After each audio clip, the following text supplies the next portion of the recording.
Question number 17, a charge capital Q is placed at the center of a line joining two charges small q and small q. The system of three charges will be in equilibrium. पूरे system का equilibrium बताना है आपको। तो चलिए पहले diagram बनाते हैं यहाँ पे, ठीक है। सबसे पहले क्या कंसीडर करता हूं यहाँ पे, डायग्राम।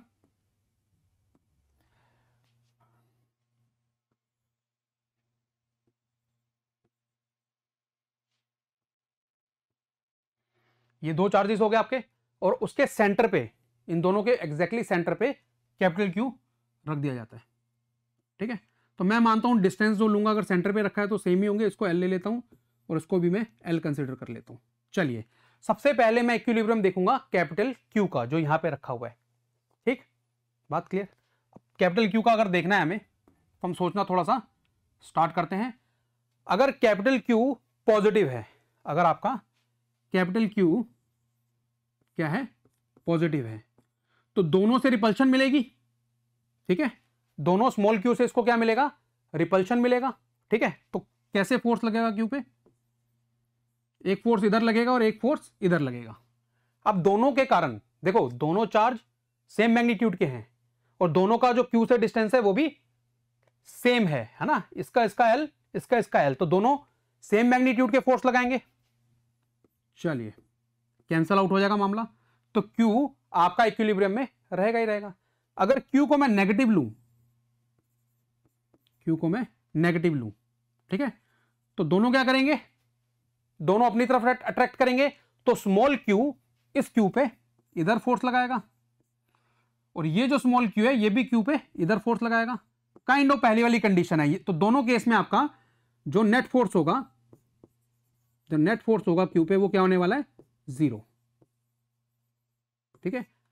एक तरीका और भी है कि यहां पे इन दोनों के कारण जो यहां पे इलेक्ट्रिक फील्ड बनेगी वो क्या बनेगी, 0 बनेगी। अगर आप इलेक्ट्रिक फील्ड के कॉन्सेप्ट से समझना चाहते हैं तो 0, तो इस पे कोई फोर्स लगने ही नहीं वाला। इसको पॉजिटिव रखो, नेगेटिव रखो या किसी भी मैग्नीट्यूड का रखो। अगर हम सिर्फ ये चाहते हैं कि कैपिटल क्यू इक्विलिब्रियम में रहे, बट ऐसा नहीं है। क्वेश्चन में क्या मेंशन किया है, पूरा सिस्टम इक्विलिब्रियम में रहना चाहिए। तो पूरे सिस्टम में इक्विलिब्रियम में रहने का मतलब है कि ये चार्ज भी यहीं रहना चाहिए, ये भी वहीं रहना चाहिए और ये भी, ये तो है यहीं पे, है ना। तो अब उस केस में दोबारा एक बार डायग्राम देखते हैं। चलिए अब एक नया डायग्राम बनाता हूं। स्मॉल क्यू ये रहा एक स्मॉल क्यू और कैपिटल क्यू आपका यहां पे है, ठीक। तो मैं ना इस वाले चार्ज को पकड़ता हूं, किस वाले चार्ज को, इस चार्ज को पकड़ता हूं, ठीक है, क्लियर। इस चार्ज पे इस वाले चार्ज के कारण, दोबारा सुनना, इस चार्ज पे इस वाले चार्ज के कारण एक रिपल्सिव फोर्स लग रहा होगा यहां पे, ठीक है। अगर ये लेंथ L है, ठीक है, और ये लेंथ L है, तो मैं मानता हूं वो फोर्स कितना होगा, उसको मैं F डैश ले लेता हूं। वो F डैश कितना होगा, मैं लिखता हूं उसको 1/4 pi epsilon not Q into Q upon, यहां से यहां सेपरेशन कितना है, L प्लस L 2L², इतना F डैश लगेगा। अब आप चाहते हो कि ये इक्विलिब्रियम में रहे, अगर आप चाहते हो कि ये इक्विलिब्रियम में रहे तो कैपिटल Q को, इसको अपनी तरफ क्या करना पड़ेगा, खींचना पड़ेगा, अट्रैक्टिव फोर्स लगाना पड़ेगा।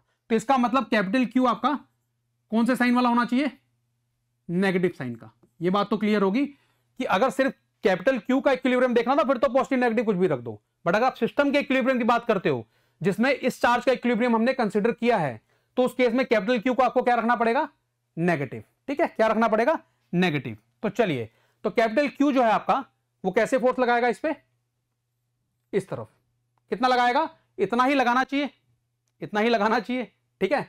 उसको मैं ले लेता हूं F डबल डैश।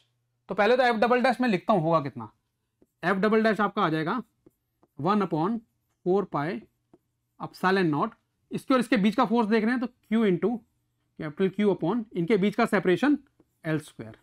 अब हम ऑलरेडी जानते हैं कि F डैश और F डबल डैश दोनों मैग्नीट्यूड में इक्वल होने ही चाहिए, तभी तो इक्विलिब्रियम में रहेगा, तभी तो इक्विलिब्रियम में रहेगा। तो ध्यान से समझो, इसको और इसको इक्वेट करना है, हमें क्या करना है, इसको और इसको इक्वेट करना है। तो चलिए अगले पेज पे करते हैं, 1/4 pi epsilon not Q into Q upon 2L², that will be equal to 1/4 pi epsilon not small q into capital Q upon L², ठीक। कैंसल आउट, काफी कुछ कैंसल आउट हो जाएगा यहाँ पे, ये भी हो गया, ये भी कैंसल आउट हो गया, ठीक है। यहां पे एल स्क्वायर भी कैंसिल आउट हो जाएंगे, तो ये आएगा Q/4 equal to capital Q। तो कैपिटल Q का मैग्नीट्यूड कितना आया है, इतना आ गया। तो मैग्नीट्यूड आ गया स्मॉल Q/4। और बात करें तो हमने यहां पे प्रूव कर दिया था कि इसका साइन क्या होना चाहिए, नेगेटिव। तो आपका आंसर सीओ मैग्नीट्यूड वाइज तो सीओडी दोनों ही ठीक लग रहे थे, बट इसका जो साइन होना चाहिए वो क्या होना चाहिए, नेगेटिव होना चाहिए। ठीक, तो अगर ये नेगेटिव होना चाहिए तो आपका करेक्ट ऑप्शन कौन सा होगा, option number D. So he can say option number D is the correct option या करेक्ट आंसर इस पर्टिकुलर क्वेश्चन के लिए। ठीक है, तो एक बार आप देख सकते हो कैसे सॉल्व किया। यहां पे अगला पार्ट भी आपको दिखा देता हूं अगले पेज पे। ये आंसर आपका आया है। Clear? So I hope I have answered your question. Thank you.